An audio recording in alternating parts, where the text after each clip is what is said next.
Bonjour à toutes, bonjour à tous. Donc bienvenue dans cette petite conférence.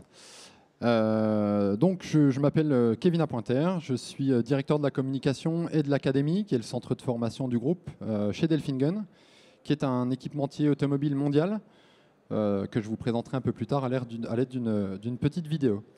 Donc le but aujourd'hui, c'est de vous parler humblement de la manière dont on a mis en place l'industrie 4.0 au sein du groupe, d'une manière itérative, et de vous donner quelques exemples concrets de la manière dont on l'a fait. Donc Delfingen, comme je vous le disais, équipementier automobile mondial, français, implanté dans l'est de la France, avec un petit film que nous allons vous projeter pour qu'en quelques minutes vous en sachiez plus sur nous.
Donc voilà, en quelques secondes, une brève présentation de notre groupe, quelques chiffres sans étracement.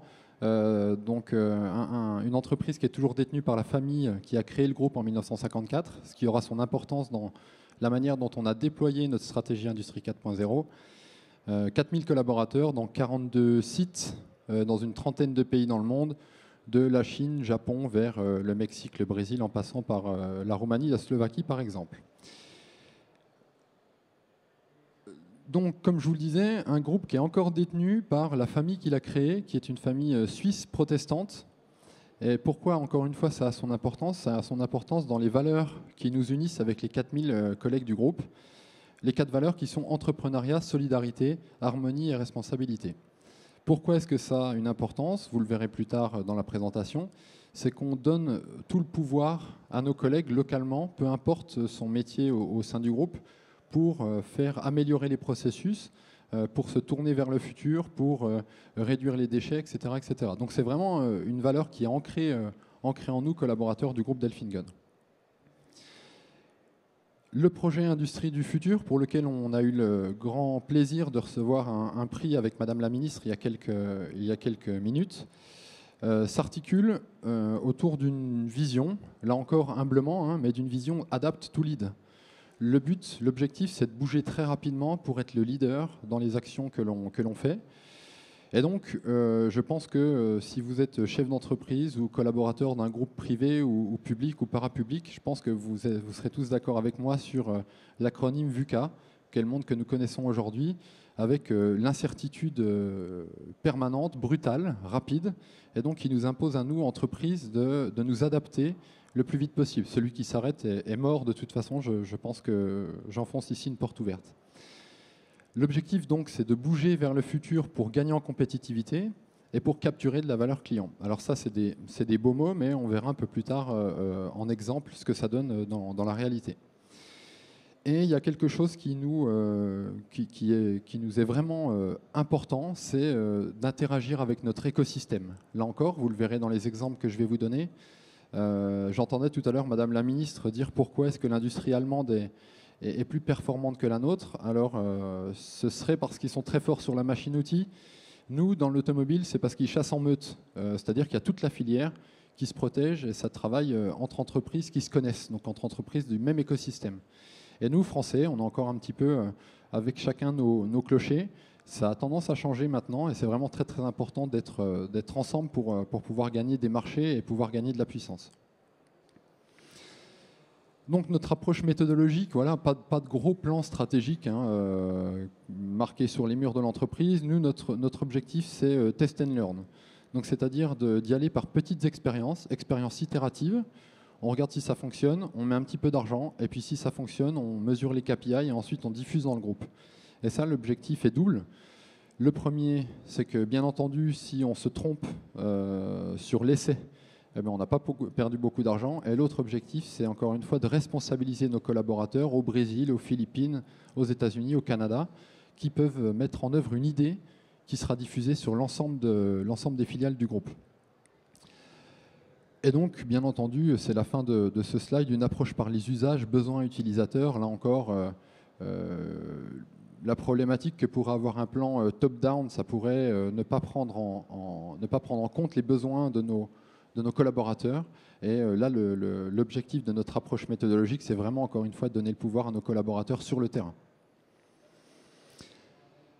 Donc la liberté d'initiative, c'est vraiment ça, chez Delfingen, c'est de libérer la possibilité pour nos collègues d'inventer ou de tenter de mettre en œuvre de nouvelles idées.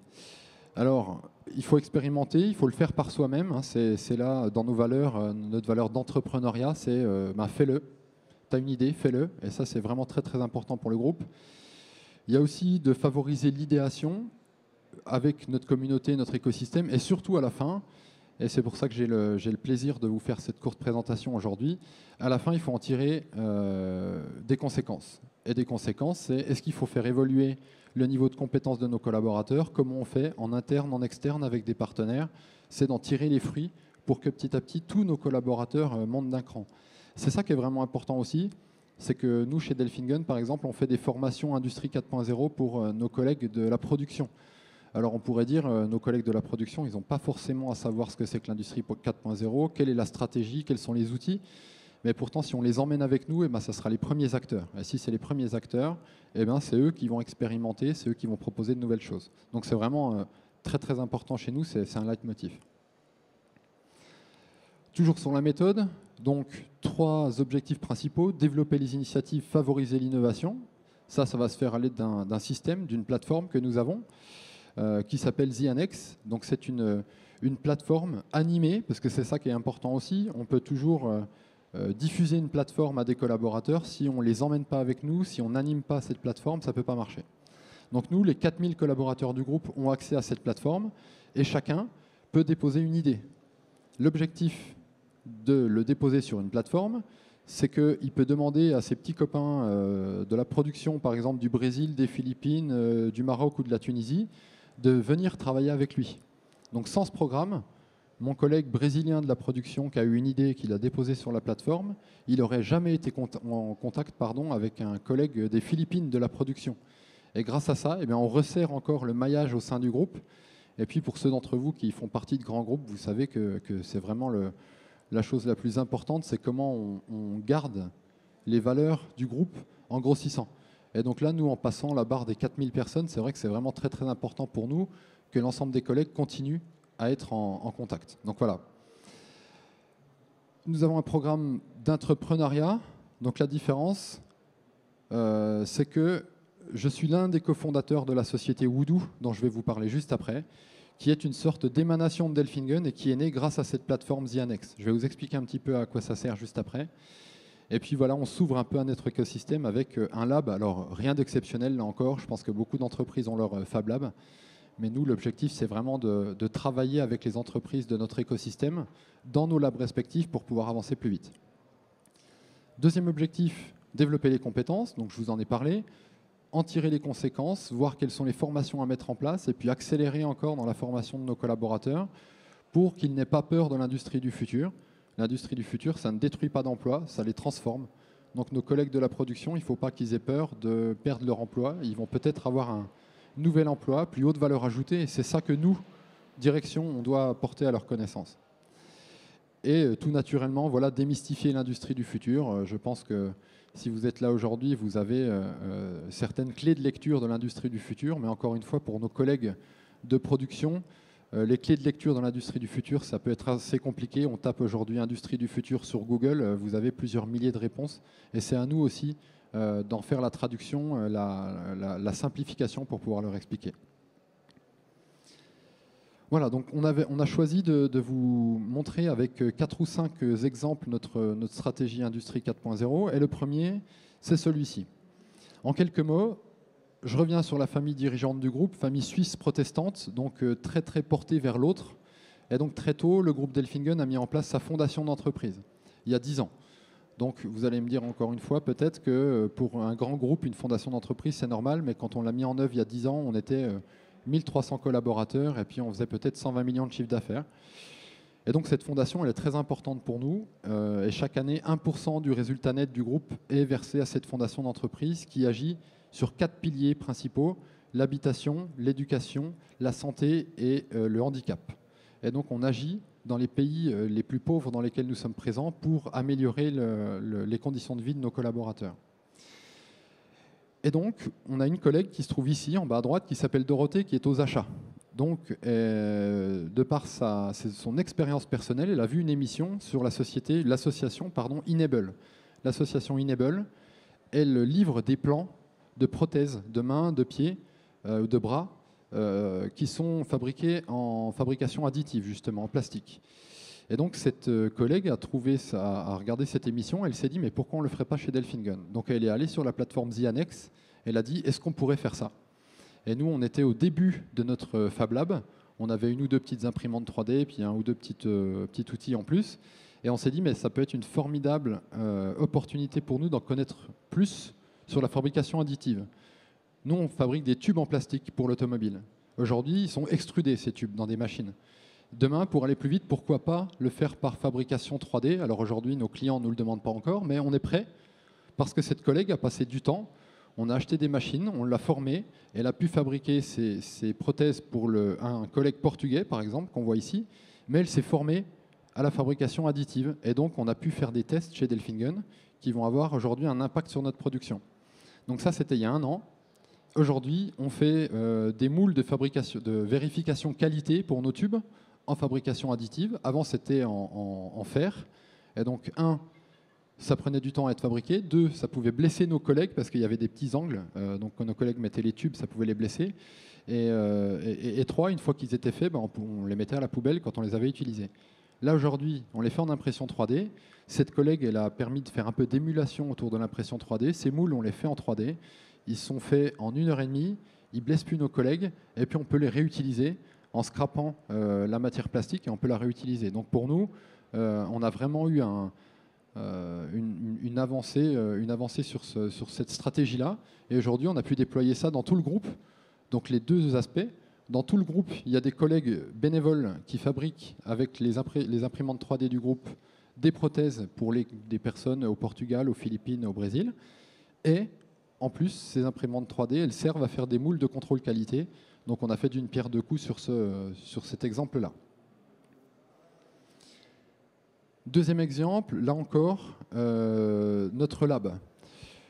Il y a beaucoup d'entreprises, encore une fois, qui ont leur propre Fab Lab. Nous, on a décidé de le faire avec plusieurs industriels de la région.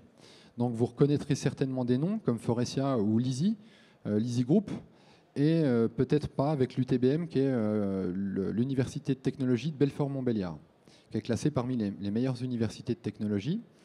Et donc, vu qu'on est connecté à notre écosystème, on a pu visiter ces entreprises, ces structures, et en même temps, on a vu qu'on était tous en train de créer nos labs. On s'est dit, ça serait un peu bête de tous créer nos labs avec les mêmes machines et les mêmes objectifs, la même signature du lab. Et donc, on a créé des labs qui étaient complémentaires. Et aujourd'hui, ces labs, ils sont ouverts. Donc, les collaborateurs d'Elfingen peuvent aller dans le lab Forestia, Lisi, UTBM, comme si c'était le nôtre. Et les collaborateurs de ces trois structures peuvent se rendre dans notre lab, puisque nous avons tous des machines complémentaires. Donc, c'est ça l'objectif que nous, on a trouvé. Ce qu'on en a retiré de positif, encore une fois, c'est que ces quatre structures ont injecté de l'argent dans ce projet. Et aujourd'hui, au lieu de se retrouver avec 4 labs qui sont exactement identiques, et ben on se retrouve avec 4 labs complémentaires. Donc ça nous donne vraiment beaucoup plus de puissance sur ces 4 structures. Et aujourd'hui, l'investissement total, au tout départ, c'était de 25 000 € par structure, versus pour avoir exactement le même matériel, ben vous comptez, on aurait dû mettre 100 000 € chacune de nos structures, donc 400 000 €. Donc aujourd'hui, c'est en s'appuyant sur notre écosystème qu'on a pu économiser cet argent. Deuxième exemple, c'est de favoriser l'innovation. Donc l'innovation dans nos différentes entreprises peut s'aborder de différentes manières. Et nous, encore une fois, on a choisi de s'appuyer sur notre écosystème pour innover.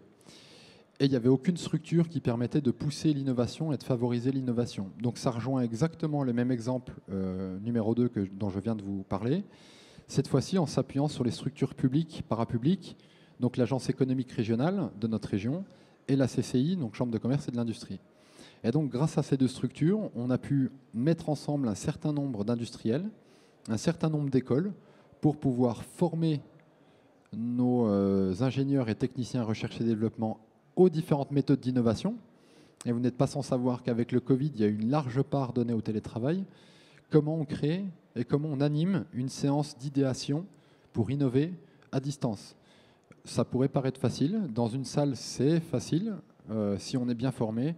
Et à distance, c'est très compliqué. Donc ces deux structures ont pu nous trouver les contacts pour que nous puissions former nos collègues ingénieurs techniciens et ainsi que ceux des autres structures pour pouvoir animer des séances d'idéation, d'innovation.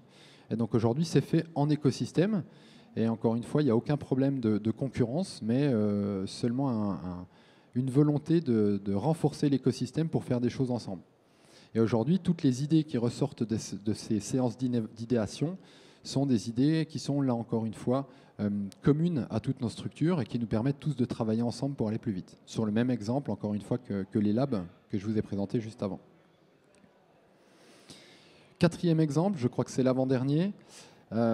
Encore une fois, vous avez entendu beaucoup ce mot de ma bouche cet après-midi, mais c'est écosystème. On s'est rendu compte notamment vraiment sur cette partie industrie 4.0 que nous tous, et je suis prêt à parier que vous aussi, nous travaillons sur l'industrie 4.0 et je pense qu'on a arrivé à peu près aux mêmes conclusions selon nos marchés. Mais voilà, on a tous fait ce travail en silo, si je puis dire, et c'est normal puisqu'on ne fait pas partie des mêmes entreprises. Et donc nous, avec notre écosystème, donc le fameux UTBM, Université de technologie, le village by Crédit Agricole, Orange Fab, mais aussi le pôle véhicule du futur qui est implanté dans l'est de la France, et donc toutes les entreprises qui sont affiliées, on a décidé de travailler ensemble pour apporter des réponses collectives à des projets dont le principal, c'est celui que vous voyez à droite, territoire d'innovation.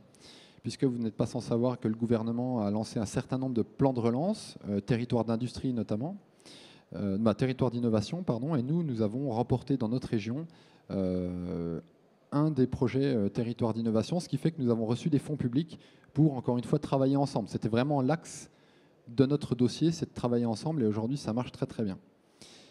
Comment on le fait, travailler ensemble? Alors je me suis lâché un petit peu, j'ai mis création d'une pépite, mais vous m'excuserez, je me fais automousser. Mais c'est par la création de cette structure qui s'appelle Odoo, dont je suis l'un des cofondateurs.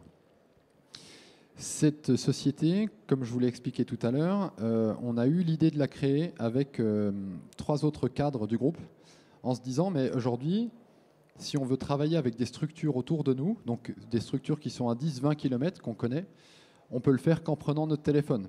Et puis on prend notre téléphone, on s'échange des emails et c'est long. Pourquoi est-ce qu'on n'aurait pas un genre de LinkedIn, mais plus poussé que ça, un genre de Tinder des projets? Et c'est ce qu'on a créé en quelques mots, un Tinder des projets. C'est-à-dire que moi, Delfingen, j'ai un projet. Par exemple, je veux mettre en place un LMS, un Learning Management System pour mon académie. Je vais sur la plateforme Odoo, sur laquelle est connecté tout mon écosystème, donc des gens que je connais, en qui j'ai confiance, et je leur dis, voilà, pour la première fois, moi, je voudrais acheter un LMS pour la formation du groupe. Quelqu'un peut-il m'aider?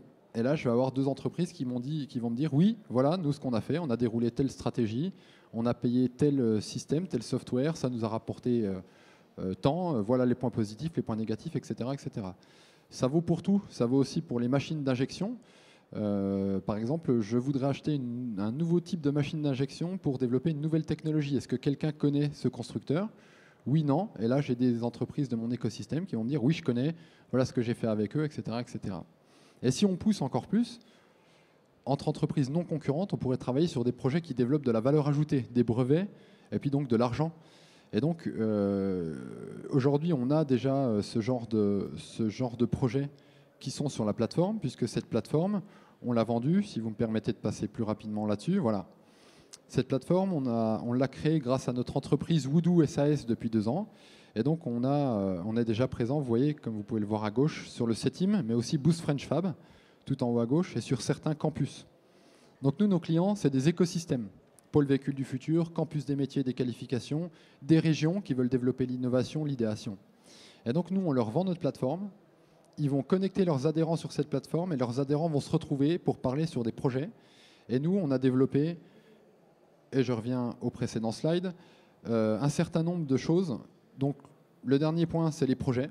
C'est ce que je vous expliquais. J'ai une idée de projet, mais je n'ai pas les compétences dans mon entreprise pour travailler tout seul dessus. Donc je dépose mon projet et je demande si quelqu'un peut venir travailler avec moi. C'est sur le principe du je donne 1, je reçois 10. Si on est 10 industriels à travailler sur la même question, ben moi, Delfingen, je vais travailler 10 fois moins longtemps puisque j'ai les entreprises de mon écosystème qui vont se connecter. Deuxième, c'est les clubs. Je suis très intéressé par la fabrication additive avec une technologie novatrice. Alors, je ne suis pas technicien, donc je ne vais pas vous faire l'offense d'inventer des mots. Je crée un club et puis il y a des entreprises qui vont s'y ajouter, qui s'y intéressent aussi, qui vont venir parler avec moi. Donc, c'est vraiment focalisé, professionnel.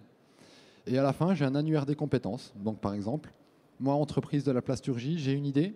Je veux connecter mes tubes pour que l'utilisateur, vous, moi, dans notre voiture, on ait une alerte s'il y a un tube qui est percé, par exemple, un tube carburant. Comment je fais? Puisque moi, je suis plasturgiste, je n'ai pas de compétences en électronique. Eh bien, je vais aller chercher une compétence électronique dans mon écosystème, toujours. Et puis, je vais leur demander s'ils peuvent travailler avec moi. Peut-être qu'on va développer une technologie, peut-être qu'on va déposer un brevet. Et encore une fois, on aura travaillé les deux ensemble pour aller plus vite. Donc on en est particulièrement fiers, vous vous en doutez, vu que je vous en parle de cette structure. Et pour nous, c'est l'aboutissement final de notre stratégie d'industrie 4.0. Chez Delfingen, on n'a qu'un objectif, c'est d'avoir d'autres créations d'entreprises comme ça. Mais en tout cas, celle-ci, elle marche. On a eu le plaisir de faire notre première levée de fonds l'année dernière. Donc il y a des partenaires qui nous font confiance et on en est très heureux. Et voilà, donc c'est comme ça qu'on pousse nos collaborateurs. Puisque moi je suis collaborateur du groupe Delfingen, mais pourtant cofondateur de cette start-up, et j'y travaille la nuit, le jour chez Delfingen. Et donc c'est vraiment ça l'état d'esprit chez Delfingen, c'est encore une fois, c'est fais-le. Et donc notre direction ne nous coupe pas du tout. Et si on a des idées, si on veut créer des sociétés, si on veut essayer de faire avancer tout ça, eh bien on est vraiment poussé par notre direction. Donc c'est vraiment dans les valeurs du groupe que je vous ai présenté tout à l'heure. Voilà, écoutez, j'ai pas du tout regardé ma montre, donc je ne sais pas du tout si je suis à l'heure ou pas, plutôt en avance apparemment. Je ne sais pas si vous avez des questions particulières, soit sur Delfingen, sur les exemples que je vous ai donnés, sur Odoo, Dans tous les cas, je suis à votre disposition. Oui? Ah, je pense qu'on va vous amener un micro.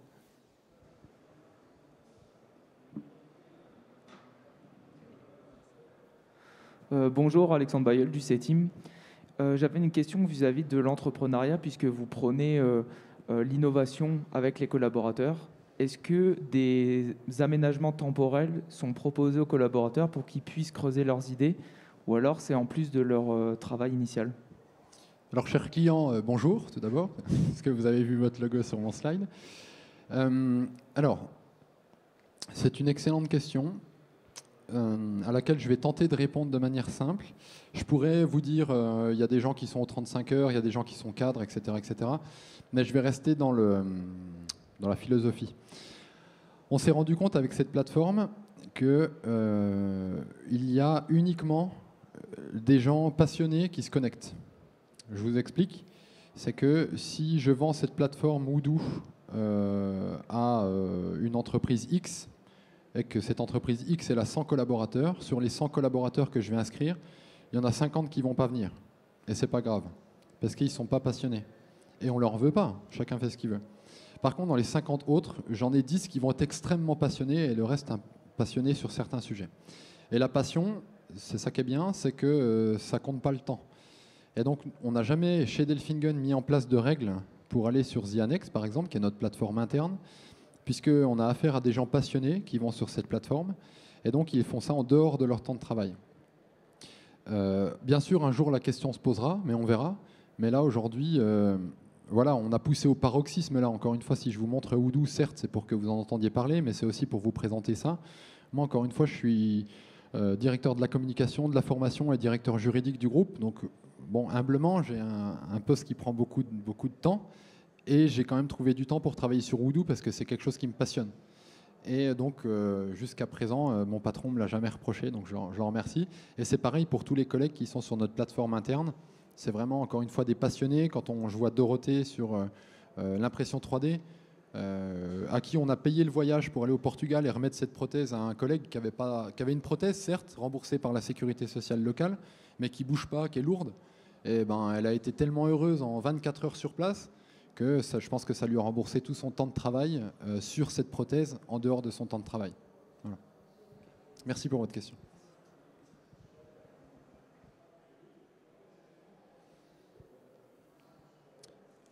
Si vous, peut-être avez-vous d'autres questions? Oui.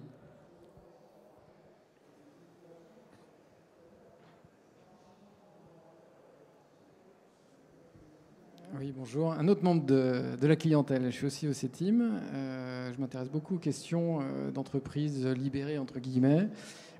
Comment l'autonomie et la liberté d'initiative se traduit chez Delfingen, là pour le coup, dans le travail, pas en dehors de son temps de travail? Alors, est-ce que cette question se rapproche un peu de celle de votre collègue de tout à l'heure? Non, parce que là, c'est vraiment la capacité de lancer des projets d'amélioration, d'évolution de Delfingen en interne, pas tant à l'extérieur, mais vraiment en intérieur. Je vois, pardon, j'avais mal compris votre question. Alors, nous, on a un programme qui a été déployé au sein du groupe, qui est justement l'acculturation au 4.0. Dans cette acculturation au 4.0, on a mis des petites briques de formation sur développer l'innovation, développer l'initiative à tous les niveaux. Donc aujourd'hui, tous les collègues de Delfingen, alors c'est compliqué à mettre en place, parce que si vous avez des collègues de production qui sont de tournée, vous ne pouvez pas dire au directeur de site, ta tournée, je te l'arrête à 11h et puis je vais faire une formation à tes collaborateurs de production. Donc c'est compliqué à faire. On l'a fait de manière itérative. On a commencé par un quart d'heure, 20 minutes, etc., etc. Et donc, on a identifié tous les sujets qui étaient importants pour que nos collègues puissent trouver en eux les idées qu'ils ont, puisqu'ils sont tous les jours sur le terrain, donc ils doivent avoir des idées d'amélioration.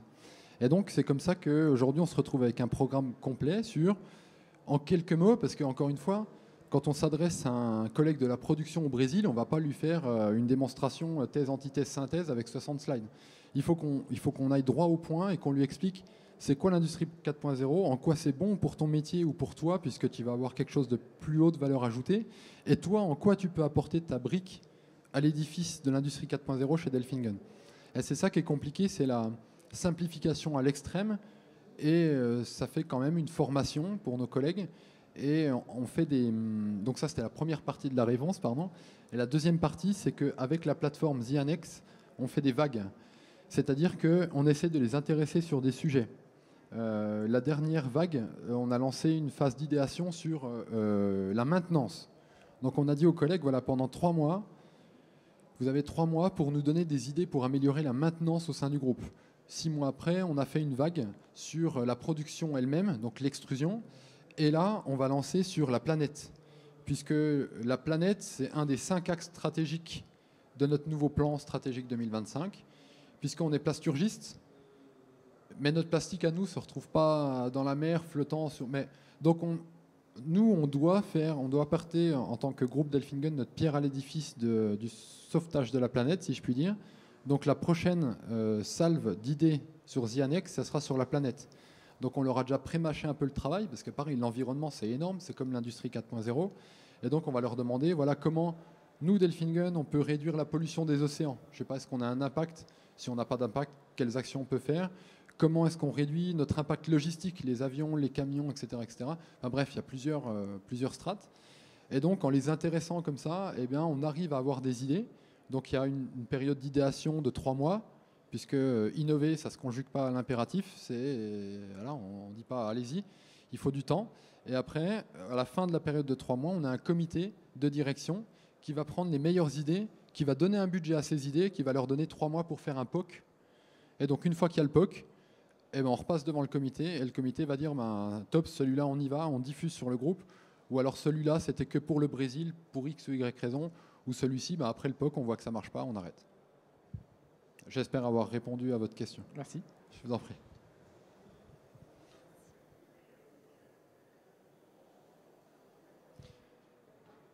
Si vous n'avez plus de questions, je me tiens à votre entière disposition. Je suis très heureux de vous avoir fait cette petite présentation. J'espère que ça vous a plu. Et puis, je vous souhaite un bon salon, une bonne journée. Et puis, peut-être à bientôt.